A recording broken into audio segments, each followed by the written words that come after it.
Bonjour tout le monde, dans la vidéo précédente, je vous ai présenté beaucoup de matériel à petit prix, tout ce que j'avais pu trouver de vraiment chouette chez Joom. Si vous avez raté cette vidéo, je vous laisse aller la voir. Et comme j'avais hâte de tester pas mal de choses de tout ce que j'ai reçu, j'ai créé 3 cartes. On va aborder plein de techniques, ça va être super. Je vais partir avec une feuille de papier blanc basique. Vous retrouverez tout le matériel listé dans la barre d'informations. Je vais créer des fonds. Je vais utiliser pour ça des brosses qui vont me permettre de mettre de l'encre correctement. Juste avant, je vais retailler un petit peu mon papier avec mon grand massicot guillotine et je vais me servir des mesures qu'il y a dessus parce que c'est que vous me voyez souvent mettre des repères sur mes cartes et on m'a posé la question: pourquoi est-ce que tu n'utilises pas les repères sur ton massicot? C'est tellement évident que évidemment je suis passée à côté, mais j'aime bien aussi fonctionner avec les petits repères que je me mets, c'est une question d'habitude. Allez, on va travailler les fonds. Donc j'ai sorti ma plaque en verre de chez Action. Ah, comme ça je garderai un plan de travail vraiment propre. Elle se nettoie très facilement cette plaque, c'est vrai que c'est un vrai plaisir de l'utiliser. Je vais passer mes petites encres comme vous me voyez le faire. Là, on n'aura pas besoin forcément de beaucoup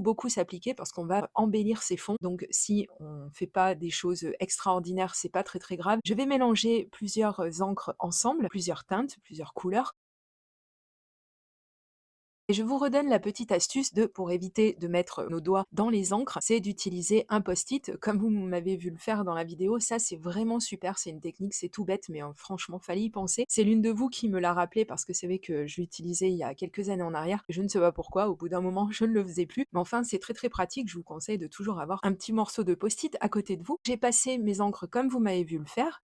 Et ensuite, je vais mettre un petit peu d'eau pour faire réagir tout ça.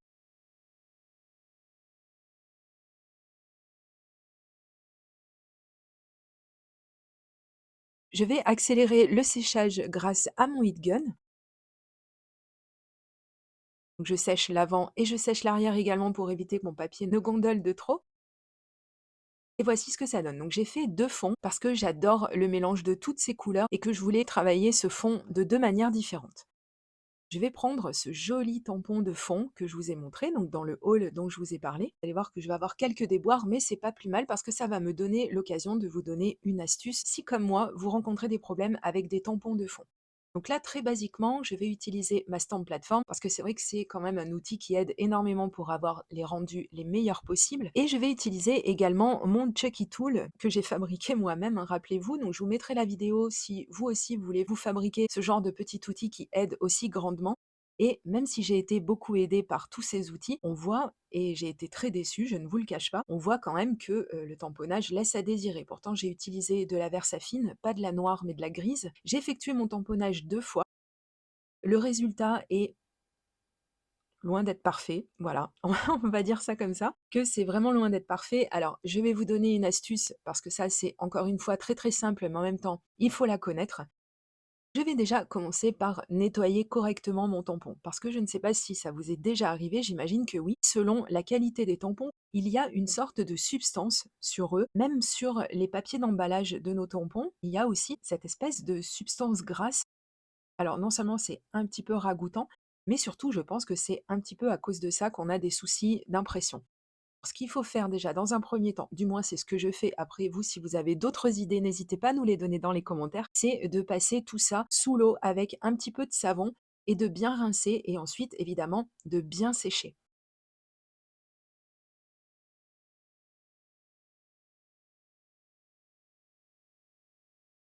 Donc on voit déjà dans un premier temps que même le packaging, lui, il n'est déjà plus gras, donc c'est déjà une bonne nouvelle, on aura enlevé cette substance.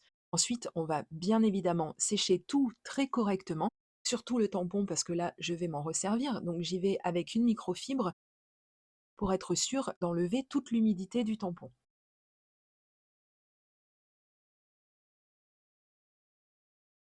Je l'ai laissé sécher correctement et ensuite je vais recommencer l'expérience et toujours avec la stamp plateforme, voir si cette fois-ci les résultats sont un petit peu meilleurs après le traitement que je viens de lui faire.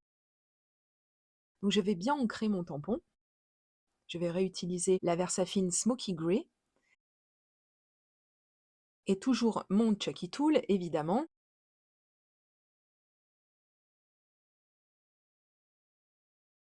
Et là, ça va être la surprise que ça ne fonctionne pas mieux, malheureusement, voire même moins bien. Donc là, je me dis que le tampon a peut-être un problème. Alors, dans ces cas-là, si c'est le cas, ou même si c'est pas le cas, pour vraiment tirer le meilleur parti des tampons de fond, Ce qu'il est recommandé de faire, il y a de grandes scrapeuses qui le disent, comme Gina Kay par exemple, des grandes scrapeuses américaines qui donnent toujours énormément d'astuces. C'est vrai que dernièrement, elle en parlait dans une de ses vidéos et je me suis dit, il faut absolument que je teste parce que j'étais tellement déçue du rendu que j'ai eu de ce tampon. Donc ce qu'elle conseille de faire, c'est d'apposer le papier sur le tampon et pas l'inverse, de maroufler tout doucement pour éviter évidemment les flous de bouger et de mettre une feuille par-dessus pour nous permettre vraiment de maroufler le mieux possible sans bouger le papier sur lequel on cherche à faire notre impression.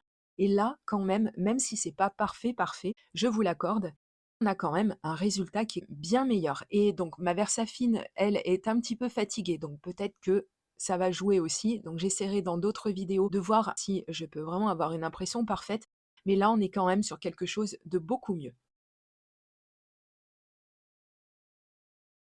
Je prends un des 2 fonds que j'ai créés, je vais prendre un autre tampon de fond et vous voyez, celui-ci, aucun problème. Déjà, il n'y a pas cette substance grasse dont je vous parle. Les impressions se font vraiment mieux et pourtant, au toucher, on dirait vraiment qu'ils sont faits de la même façon, avec le même matériau. Donc je ne sais pas, je ne suis pas spécialiste en tampons, mais là je me dis que d'entrée, je vais certainement avoir de meilleurs résultats. Donc j'ai pris de nouveau de la Versafine, je vais m'aider de nouveau de ma Stamp Platform et du Chucky Tool.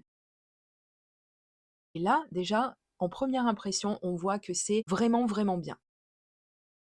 Je voulais un rendu qui soit vraiment beaucoup plus noir, alors j'ai réitéré mon tamponnage et voici ce que ça donne. Donc là, on voit que la Versafine n'est pas du tout sèche, donc je vous conseille de laisser sécher un petit moment et de faire autre chose en attendant. C'est ce que je vais faire, je vais passer à la confection d'une autre carte et je vais utiliser un autre des tampons de cette planche que je vous ai montré et qui a une petite abeille, des ailes de libellule, etc. Il y a plein de petites choses sur ce tampon, il est vraiment très joli. Je l'ai tamponné directement sur ma base de carte. J'ai effectué le tamponnage 2 fois, en gris, ici aussi, hein, je ne voulais pas forcément du noir. Et voici déjà dans un premier temps ce que ça donne. Donc c'est déjà très très joli. On voit bien les ailes de la libellule et j'aime beaucoup ce rendu vraiment imparfait que ça peut donner, ce genre de tampon. C'est très très chouette. Je ressors ma plaque en verre et je vais utiliser des Distress. Donc ce sont des Distress Ink, et attention, ce ne sont pas des Distress Oxide. Et je vais travailler mon fond en couleur et j'ai bien pris soin de prendre des couleurs très très claires. J'ai pris 2 teintes qui sont vraiment très, très pâles parce que dans l'idée, je voulais pas quelque chose de trop présent. Vous allez comprendre pourquoi, parce qu'après je vais mettre d'autres médias. Donc je travaille déjà un petit peu mon fond et je fais chevaucher les 2 encres ensemble, comme ça me donnera des petites tonalités de vert, mais très, très claires et très, très discrètes. Donc voici dans un premier temps ce que ça donne. Et ensuite, ce que je vais faire, c'est que je vais souligner des détails grâce à des crayons de couleur. Vous l'avez reconnu, c'est le fichier du nuancier gratuit que je vous ai donné dans 2 vidéos précédentes. N'hésitez pas à aller le récupérer, il est toujours disponible, hein, si vous ne l'avez pas encore téléchargé, parce que ça aide bien pour s'organiser avec ces petits crayons de couleur. J'en ai choisi 3 teintes de bleu, une très très claire, une un peu moins claire et une un petit peu plus foncée. Et donc là, je vais faire comme je fais d'habitude, donc je passe sur l'intégralité de la zone concernée la couleur la plus claire, et ensuite je viens créer un petit peu d'ombre avec la teinte plus foncée, la teinte intermédiaire, et je soulignerai quelques petits endroits avec ma teinte la plus foncée cette fois-ci, et je vais repasser sur toute la zone que je viens de mettre en couleur, la couleur la plus claire. Comme ça va uniformiser notre résultat et je vais faire exactement la même chose sur les petites ailes de notre abeille. Donc c'est très joli parce que c'est fondu avec le résultat qu'on a eu avec les encres Distress. Moi, c'est quelque chose que je trouve vraiment chouette. Je vais prendre une seconde boîte de crayons de couleur de chez Action, puisque je vais mettre un petit peu de couleur aussi sur ma petite abeille, mais très très léger. Voilà, je veux pas forcément quelque chose qui attire trop l'œil, mais je voulais quand même un petit peu de contraste.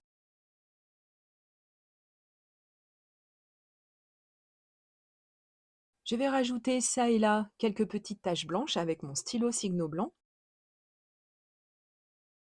C'est très joli et ça donne un côté très aérien. Pour mon petit sentiment, je vais utiliser un sticker mot. Donc ça fait déjà un petit moment que je les ai et j'aime toujours autant m'en servir. Je trouve que ça donne un rendu sans pareil. Aidée de ma plateforme magnétique, je vais bien caler mon papier et je vais mettre ma règle correctement de façon à pouvoir bien aligner mon sentiment. Je vais rajouter dessus également, comme c'est du noir, quelques petites taches blanches. Voilà la première carte qui est terminée. Elle demande un petit peu de travail, je reconnais, mais franchement, le résultat en vaut vraiment la chandelle. Et ce tampon est magnifique. Bon, ça y est, mon autre fond a enfin séché, donc je vais pouvoir m'atteler à la réalisation de ma carte. Je vais retailler un petit peu tout ça grâce à ma mini guillotine. Et ensuite, je vais prendre mon encre Versamark. Je vais passer de l'encre tout autour en essayant de ne vraiment pas m'appliquer pour avoir un résultat qui soit tout sauf régulier. Et ensuite, je vais mettre de la poudre à embosser dorée. Elle va adhérer aux endroits où j'aurais mis de l'encre Versamark, puisque vous n'êtes pas sans savoir que l'encre Versamark, c'est une des encres dédiées à l'embossage à chaud. Donc j'ai fait adhérer ma poudre sur cette encre. Je range l'excédent de poudre, hein, vous avez vu dans cette technique, on peut récupérer énormément de poudre, c'est très économique. Et avec mon heat gun que, vous verrez, je n'ai pas laissé assez chauffer comme d'habitude parce que j'ai toujours hâte de voir la magie de l'embossage parce que je trouve que c'est vraiment une technique qui tient de la magie, vraiment. C'est trop joli ces résultats.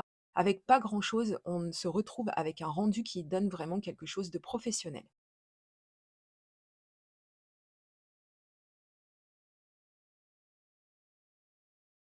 Bon alors chasser le naturel, il revient au galop, c'était plus fort que moi donc j'ai remis des petits repères sur un papier noir cette fois-ci. Je vais retailler tout ça avec ma grande guillotine, rainurer ma base de cartes avec mon outil pour créer des enveloppes, comme j'ai l'habitude de le faire, mais ça vous le savez si vous êtes abonné à ma chaîne. D'ailleurs, je vous encourage à le faire et je remercie toutes les personnes qui se sont abonnées dernièrement et puis les anciennes aussi, hein, il n'y a pas de raison. Je vais coller mon devant de carte sur ma base de cartes à l'aide de la Tacky Glue. Comme ça permet d'ajuster si on n'est pas parti très droit. J'ai repris ma planche de mots et j'ai collé un mot noir sur une chute de papier blanc. J'ai retaillé un petit peu tout ça avec mon mini massicot et je vais monter mon sentiment avec de la mousse en relief de chez Craftelier. J'ai choisi d'utiliser la noire et avec ma règle en T, je vais pouvoir coller mon sentiment vraiment le plus droit possible. Voilà, donc cette carte est terminée. Je pense qu'il n'y avait pas besoin de rajouter grand-chose. L'effet doré fait vraiment tout, je trouve. Et puis ce fond est super joli. Vous trouvez pas?